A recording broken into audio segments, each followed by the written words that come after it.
Did you know that Google personalizes many searches by city and Also Asked is the only tool to access live People Also Asked data at city level? Try for free at alsoasked.com. Tired of SEO guesswork? Quadra's AI agent goes deeper to uncover high-impact optimizations and completes hours of SEO in minutes. Get started now.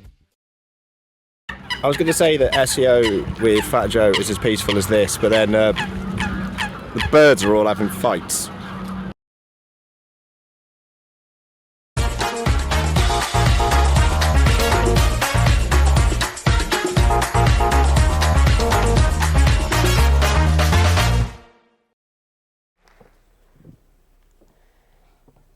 I want to ask you a question. How do you feel about AI? We're in a room full of marketers, and I would assume that as soon as I said the word AI, that possibly either one of these platforms or functionality that you find in these platforms came to your minds.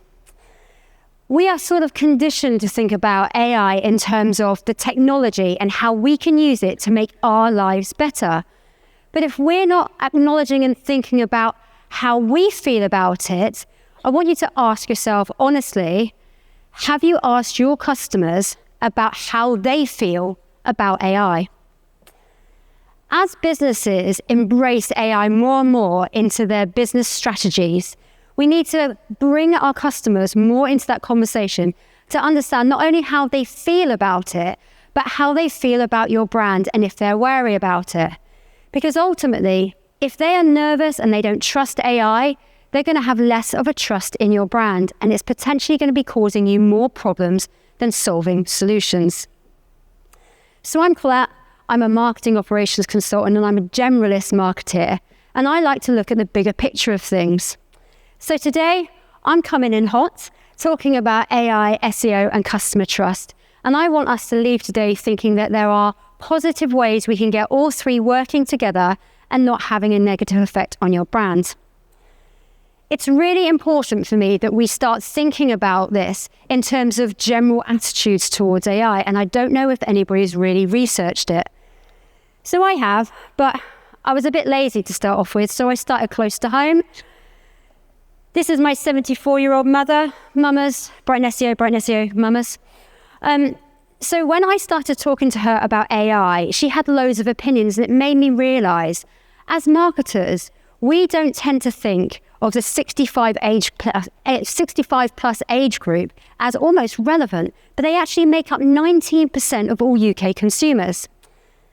So having a conversation with her, she came up with a few things, but the main thing was this guy.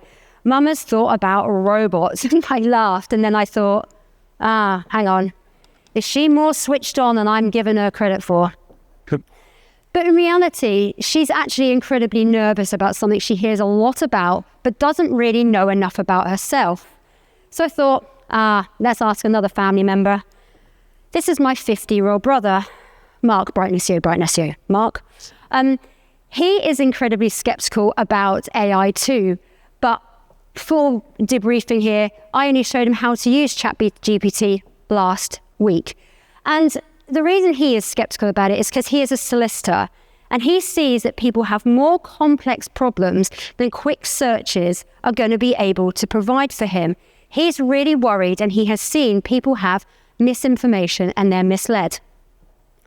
So I wanted to look into a bit more of data and stats for you. And the UK government do a report every year about public opinion about data, and the last time it was published was December last year. It will come as no surprise to you that the 18 to 34 age group were the ones who were most switched on about AI, with 79% of them being able to accurately describe what AI is, and that's an increase of 30% year on year. This report also looks about how AI is going to have an impact on society and what people think about it, and to be honest, it's quite a mixed bag. Lots of people remember positive headlines about AI in terms of helping healthcare and crime prevention, but at the same time, they remember a lot of the negative headlines about it. We're talking about data breaches, misinformation, and of course, fake news. And the third thing I want to bring out from that report to you is that they pulled everybody's descriptions together into a word cloud and pulled it together, and it's here. Words like worried, scary, unsure, they're all key ones. And look, there's Mama's robot. She's right there as well. So why is the conversation around mistrust in AI such a big deal? Well, it's not just about the technology itself. It's how people feel about it and whether they're feeling a certain way about it if your brand is embracing it. And this is an even bigger challenge because, as we've seen, trust in brands is on a steady 3-year decline. People are no longer trusting in brands as much as they used to. And this is because of these 3 reasons. They're getting poor customer experiences. This might be where personalization is great or goes wrong. This might be online purchasing experiences, and this could be customer service. A lack of human contact. 73% of people said they would prefer human interaction than AI automation. It's a big stat, but just think about trying to change anything in terms of your utility bills, and you can understand why. And the third is a lack of authority. 52% of people will say they would trust in your brand less if they read a piece of content and felt like it was AI written. So all of these, it's not just that trust in your brand is lower, but customers' expectation in your brands are getting higher. It's not just that 65% of customers expect companies to adapt to their changing needs. They're expecting you to be where they are as well. And this is obviously in terms of search as well. There's some data to support it. 4 in 10 adults use ChatGPT once a month. Well, look at this room. I mean, that feels like an incredibly low stat to probably all of us. But let's not forget that this is all UK adults over 18 in every industry and every walk of life. That is quite a high stat, and that has up been 10% in less than a year. And Gartner also see the same sort of trends. They predict that by 2026, 25% of your organic searches will start on an AI chatbot. And the most frightening statistic up there is that by 2028, that will go to 50%. Imagine losing 50% of your organic search traffic in just under 3 years. That is an incredible change in behavior. This all tells us that customers are not trusting in AI, and therefore they might not be trusting in your brand. But it is changing behavior, and that our SEO strategies need to evolve, and they need to evolve pretty quickly. We have to do something about it, and I firmly believe there are 3 things that we can do. And they're not revolutionary, they're probably pretty old school, but I still believe they're the things that we potentially forget as we're blinded by new technology. We need to be where your customers are. We need to test, learn, and refine, and we mustn't neglect the human. So let's go into those a little bit more. You need to be where your customers are. It's bloody obvious, right? But the reality of it is being where your customers are means you need to know where they are in the first place. Customer journey mapping has never been more important than it is today. We all think, well, we probably don't all think, but some people and some businesses still think of a funnel where you're pushing people in the top and they're falling out of the bottom. We need to be thinking about customer journey in a different way. You need to be thinking of customer journey as a loop, continually going round, where people can discover and convert, or they can discover and engage and not do anything, or they might not even convert, but they discover you and they're an advocate for your brand.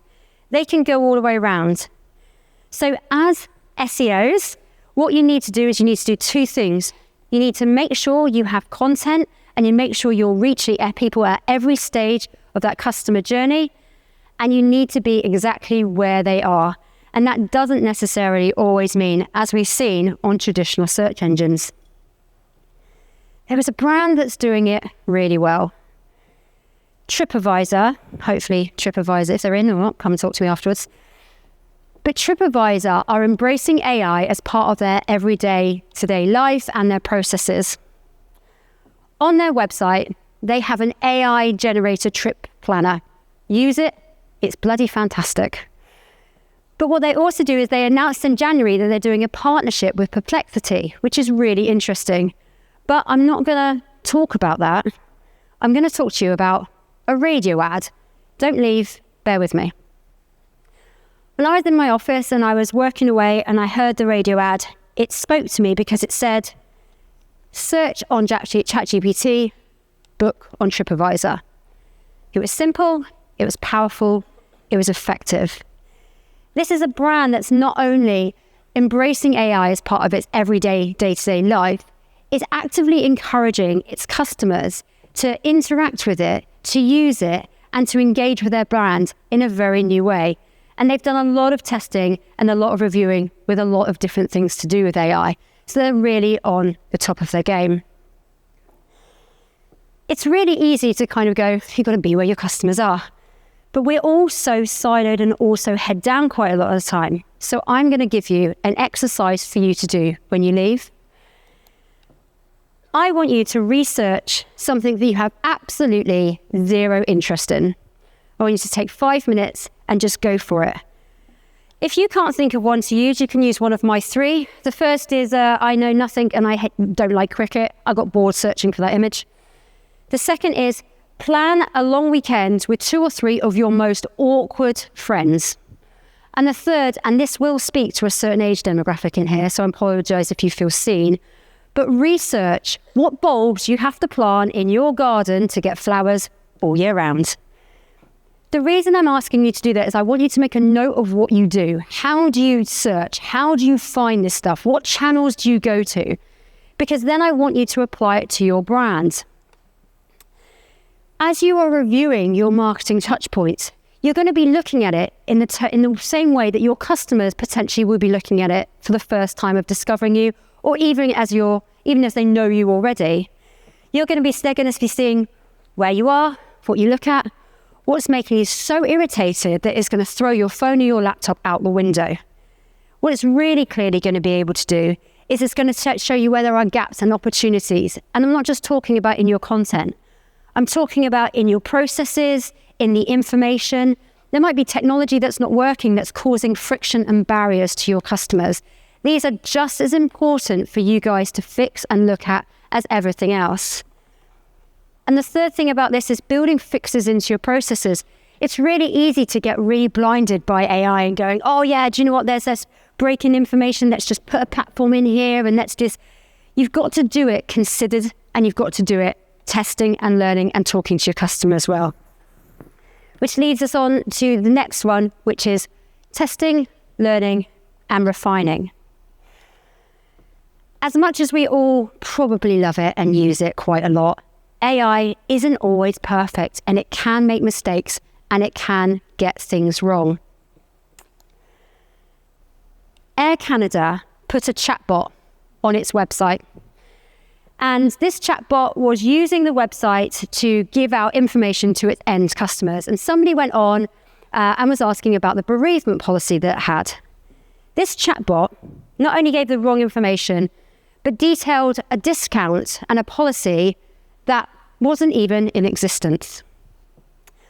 Although this didn't result in a huge financial problem for Air Canada, what it did do, it had international headlines, it had a hefty lawsuit, and it resulted in a change in legislation because now it says that if you are using any sort of AI in any of your digital real estate, that you are liable for the information that it spits out. Because Air Canada were trying to say, our chatbot had a mind of its own. And it's not just your internal platforms that you need to think about. We've seen that people are using AI chatbots like ChatGPT and potentially Perplexity more and more. But I don't think businesses are really acknowledging that they don't know how they're being used. They're not working in the same way that Google does, but people are expecting it. Now, this is something from Friday. This is the last cut-off dates for these 3 platforms of learning. They learn on past information. And knowing that ChatGPT last updated its learning model in June last year is a little bit frightening, really, especially as a lot of customers are probably not paying for the platforms. They're still using the freebie versions. But all is not lost. We need to look about how we optimize it moving forward so that actually when it is updated, we can get on there. So top tips is focusing all around conversational content. Think about you're having a conversation with your customers. They're asking you a question, you're answering it. You need to make sure there is that kind of content on your website, on your social channels, and everywhere. The second is obviously making sure your content is relevant and correct. Don't be the next Air Canada. And the third is about building your brands. These large language models love knowing that something is authentic and really good. Everything to do with your brand needs to be on point. And we're not just talking website, we're talking all channels. Now, I did say that I am a generalist, and I'm by no means the expert in this. So I'm going to point you to somebody who is. This is Crystal Carter. She is the head of SEO communications at Wix. She has done an incredible amount of research on brand visibility in LLMs, and she can go into this in so much more detail than me. So absolutely get onto that QR code and go to her latest blog on the Wix website. So the third things that I think that we really need to be looking at and embracing more is don't neglect the humans. Now, what do I mean? What do I mean by that? I mean that it is 2025 and it is still okay to talk to your customers. They want to talk to you, they want to give you information, and they want to be part of your brand. The best way to involve your customers in the conversations and to help build this as part of your strategies to make sure you're talking to their wants and their needs, their changing behaviors, and the things that they need at every stage of their customer journey are these. I would suggest regular check-ins with customer service. It sounds very boring, but they are talking to people all the time. They will also see where if, for example, there is a chatbot on site and it's going to a real human, where there is a break in that process. Customer feedback loops. I don't understand why brands are so scared of doing surveys. They're so important. I think it might be because you have to do something when you get the information back. But they will tell you if they like something, they don't. Your customers will like something, they don't like something, they think something's broken, they think something is amazing. They will tell you. You need to take that and use that. That is the kind of valuable stuff that you're not necessarily always going to get from something that is automated. And the third is just don't churn content. We are living in an age where there is a platform that is saying, I will publish optimized content while you sleep. Don't do that. No, don't do that. Because if you're doing that, you're going to be posting fairly bland, fairly boring, fairly non-personalized content out there just because it makes life easier for you. There is a reason why brands like Monzo and Currys are doing so amazingly well at the moment. They have their own brand voice, they're consistent in it, and they know their customers. Now, I'm not saying that we all should be those brands because their tone of voice is not for everybody, but they're really leaning into it, and every part of their customer journey is talking to that. So I want to kind of just recap on kind of what we've gone through. So the first is around AI is here, but trust isn't automatic. People are skeptical of AI, and in turn, they're going to be skeptical of your brand if you are really investing heavily in it. We need to address it, we need to acknowledge it, and we need to bring customers on the journey so that you don't lose credibility and loyalty. The second is that SEO evolving, and so should we. Probably shouldn't be search engine optimization anymore, probably should just be search optimization. We've noted today that we've talked about LLMs because that's where the data took us. But there are other places, if people are searching for it, that's what we need to be optimizing for. Look at TikTok, look at YouTube. They're still brilliant, massive channels to search for. And the third thing is that human touch still matters. Behave. So it's all about the husband. No, it's all about the customer. At the heart of this is your customer. AI is there to enhance human connection and not replace it. And it's the brands that go hand in hand with those together means that they're all going to work together beautifully. So is AI having a negative effect on your SEO and your customer trust? In true SEO style, I am going to say it depends. Because if you're just using AI to make your life easier, to make your processes easier, just to put a platform in place, then yeah, it probably is. Because you're probably not thinking about the customer. But if you're putting them first and trying to make this a much better experience for them, then I say that you're probably onto a bit of a winner. I'm just going to leave you with this thought. I believe that you should be using AI as your supporting character and not the leading lady in your brand's movie. And never forget that your customer is a real person and more than just a data point. Thanks so much. Demand sphere. Limitless visual insights from the SERPs. Unlimited dashboards and users. Easy to use and easy to scale your growth to new levels. Monthly reporting making you want to shove sharp things up your nose? Try Dragon Metrics, the all-in-one SEO software with mind-blowing reporting tools.